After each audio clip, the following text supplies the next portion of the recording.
प्रिय मित्रांनो, आज रविवार आणि 6 जुलै आणि आजच्या दिवशी आपण श्रद्धा बांधणीचा रविवार साजरा करीत आहोत.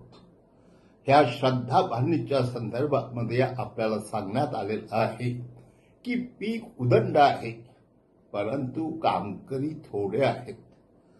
आणि खरोखर हे आपण पाहतो, कारण आपल्या भारतासारख्या देशामध्ये लाखो आणि कोट्यवधी लोक असे आहे की त्याला ख्रिस्ताची सुवार्ता काय आहे अजिबात ठाऊक नाही, आणि तरी देखील आपण शांत आहोत. आणि ह्याला कारण की जे खरोखर श्रद्धा देणारे आहेत ते जातीवंत असावेत आणि त्याने स्वतः प्रार्थना करून आपलं जीवन कसं समर्पित करता येईल या दृष्टिकोनातून प्रयत्न करावे. हो माझ्या प्रिय मित्रांनो, आज आपल्या ख्रिस्ती समाजामध्ये खूप चांगल्या प्रकारे, वसईमध्ये तरी मी सांगेन खूप चांगल्या प्रकारे श्रद्धा बांधणी होत आहे.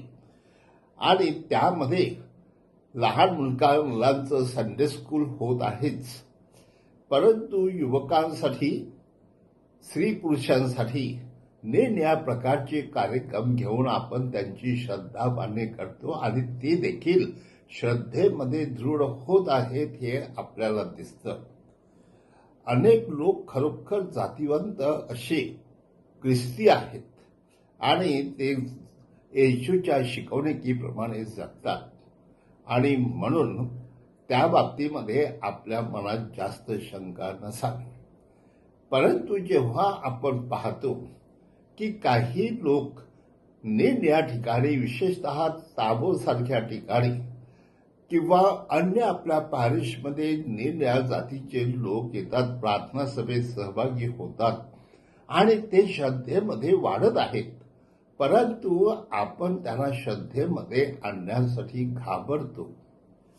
ह्या अनुषंगाने माझ्या प्रिय मित्रांनो, सर्वप्रथम सगळ्या बिशपांचा असा एक मत आहे की आता आपण सरकारने बंदी आणल्यामुळे आपण श्रद्धा बांधणी करू नये आणि बाप्तिस्मा देऊ नये.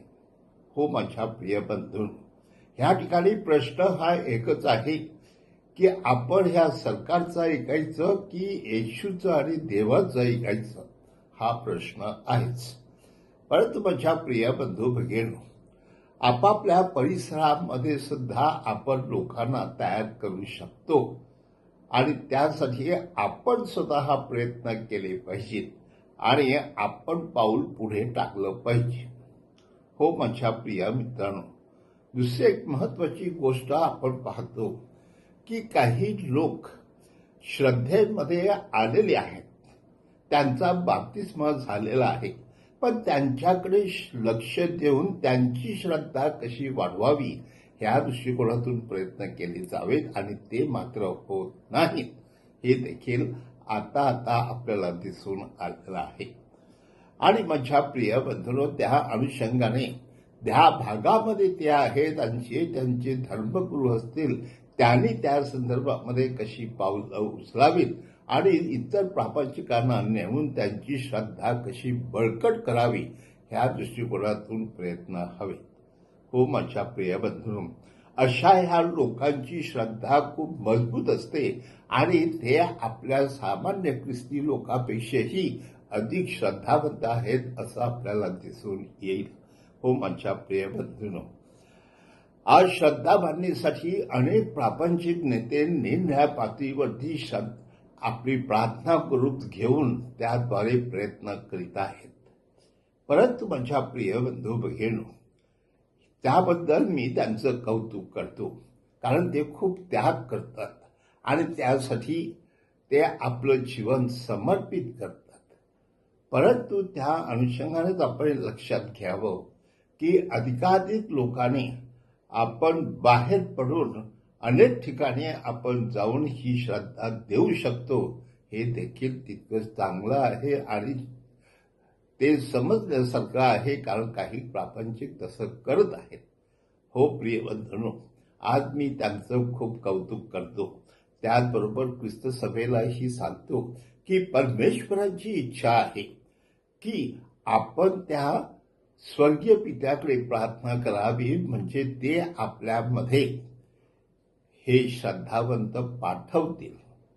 कारण आपल्याला सांगण्यात आलेलं आहे की जीवावर उदार होऊन माणसाने आपण श्रद्धा द्यावी, परंतु ते परमेश्वर पिताच आपल्याला त्यांच्यामधून निवडून पाठवून देत असतो.